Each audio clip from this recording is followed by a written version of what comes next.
Luna, Gama, Andin, dan Ma keluar untuk berkencan dengan membawa mobil masing-masing. Alex juga ikut di belakang mereka. Sayang, kita ke taman bermain, apa kamu mau? Tanya Gama yang sedang mengemudikan mobilnya. Wah, boleh-boleh aku mau, seru Luna dengan senyum bahagia di wajahnya. Senang itu kamu? Tanya Gama.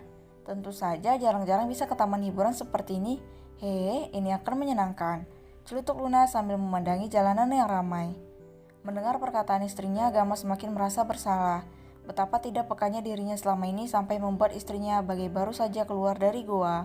Kalau begitu kamu nikmati ya, ucap Gama sambil menepuk pucuk kepala istrinya.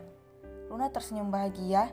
Bagi ibu hamil ini hanya dengan keluar dan berjalan-jalan melihat dunia luar saja sudah sangat menyenangkan baginya. Dia tidak meminta keluar negeri atau kemana-mana, dia hanya ingin dilibatkan dalam semua urusan mereka. Mungkin bawaan si janin dan keinginan si ibu yang menyatu hingga bisa sampai seperti ini. Sayang, aku mau makan ketoprak. Apa di sana ada ketoprak? Pasti enak, ucap Luna sambil mengelus perutnya. Gama tersenyum.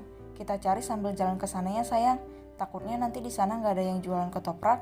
Kamu malah kecewa nanti, ucap Gama. Baiklah, terima kasih suamiku. Terima kasih papa, seru Luna dengan senyuman secara mentari di malam hari. Gak tersenyum, dia mengelus kepala Luna dengan sayang. Dia bisa melihat senyum manis istrinya yang akhir-akhir ini sulit didapatkan. Tersenyumlah terus seperti itu, aku mencintaimu, batin Gama. Sementara itu di mobil, Mark tampak suasana hening, tak ada yang memulai percakapan. Andin terpaksa mengikuti keinginan Luna yang mengajak dirinya dan Mark untuk keluar bersama-sama. Beberapa hari belakangan ini, sering Andin terlihat kesepian. Luna yang sibuk dengan kehamilannya, Perdi yang lebih banyak menghabiskan waktu dengan Anna dan yang lainnya, sibuk dengan urusan mereka masing-masing. Mark terlalu fokus pada pekerjaannya, sehingga membuat Andin merasa kesepian. Hal ini membuat hubungan mereka sedikit renggang, padahal Gama sudah mengatakan pada Mark untuk meluangkan waktu pribadinya. Tapi ya begitulah Mark, dia akan fokus pada pekerjaannya sampai benar-benar tuntas.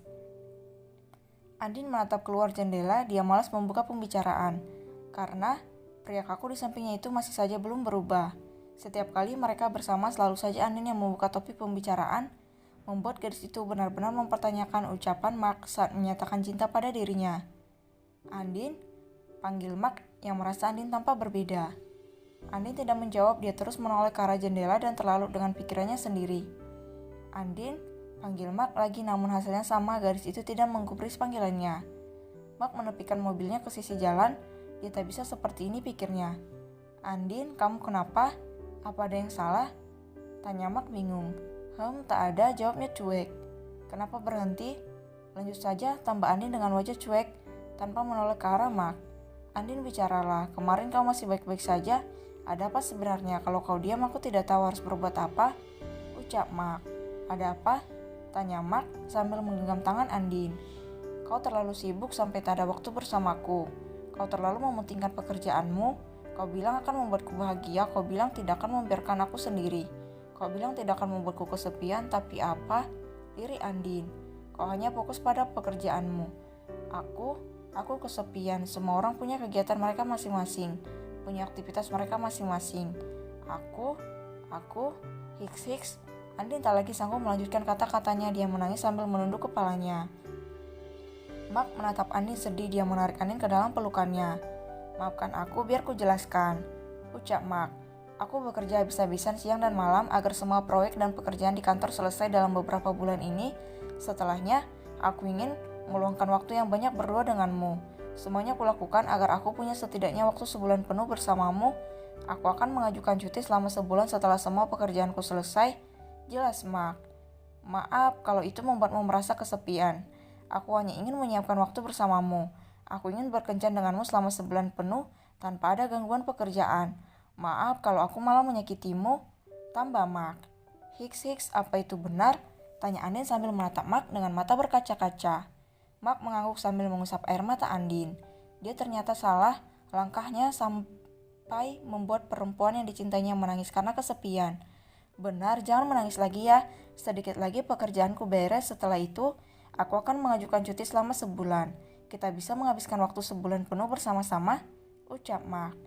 Andin menggelengkan kepalanya. Gak perlu seperti itu, Mark. Hanya luangkan saja waktumu setiap hari. Aku sudah senang, tak perlu harus mengambil cuti yang malah membuatmu mengejar pekerjaan dengan terburu-buru. Aku gak mau kamu sakit, ucap Andin. Apa benar kau ingin seperti itu? Tanya Mark yang dijawab anggukan kepala oleh Andin. Baiklah, aku akan melakukan seperti yang kau katakan. Maafkan aku karena membuatmu menangis. Aku mencintaimu, ucap Mark sambil menatap mata Andin.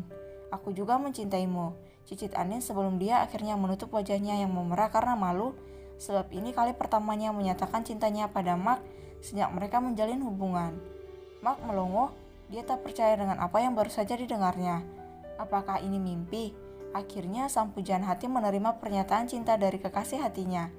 Apa? Bisa kamu ulangi? Ucap Mark dengan wajah tak percaya. Dia menatap Andin dengan mata berbinar-binar, rasanya seperti sedang menikmati kembang api yang meletup-letup di atas langit. Aku juga mencintaimu, Mark, balas Andin sambil menundukkan kepalanya. Wajahnya semerah tomat, jantungnya berdegup kencang tak karuan.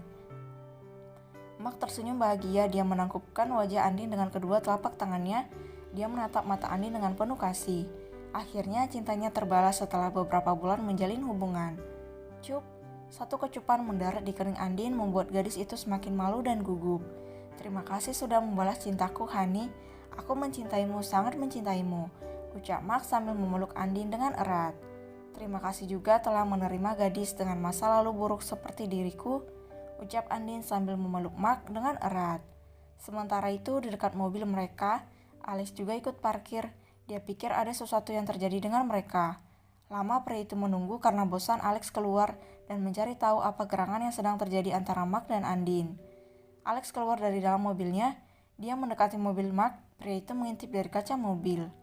Puk, Alex tepuk jidat. Dia melihat Mark dan Andin yang sedang berpelukan dengan mesra, dan terlihat Mark mengecup kening kekasihnya dengan penuh kasih. Kalau seperti ini, Alex tampak seperti pengawas kencan pasangan itu. Aduh, sial. Nasib jomblo gini amat, Thor. Gerutu Alex sambil geleng-geleng kepala. Dia kembali masuk ke dalam mobilnya. Tunggu, enak aja mesra-mesraan di depanku. Aku kerjai tahu rasa kalian, ha? Kekek Alex dengan rencana liciknya. Tintin. Alex membunyikan klakson mobilnya berkali-kali membuat Mark dan Andin tersentak kaget dengan ulah manusia kurang akhlak yang masih jomblo itu. Ha? Rasakan makanya jangan mesra-mesraan di depan jomblo, ha? Alex tertawa terbahak-bahak di dalam mobilnya. Dia bisa melihat dengan jelas kalau pasangan kekasih itu terkejut akibat ulahnya. Astaga, mobil si Alex, ya ampun, itu kan ke Alex, Mark, ucap Andin yang menyadari keberadaan Alex yang parkir di dekat mobil mereka juga. Kurang asem si Alex, lagi romantis-romantisnya malah digangguin begini. Sialan lo, Lex, mudah-mudahan gak dapat jodoh, batin Mark kesal. Kak Alex kenapa? Tanya Andin sambil membuka kaca mobilnya. Gak kenapa, cuma mau ngetes klakson mobil doang kok, dek, jawabnya berbohong. Kasihan deh lo, Mark, Alex tertawa terbahak-bahak. Dasar Alex.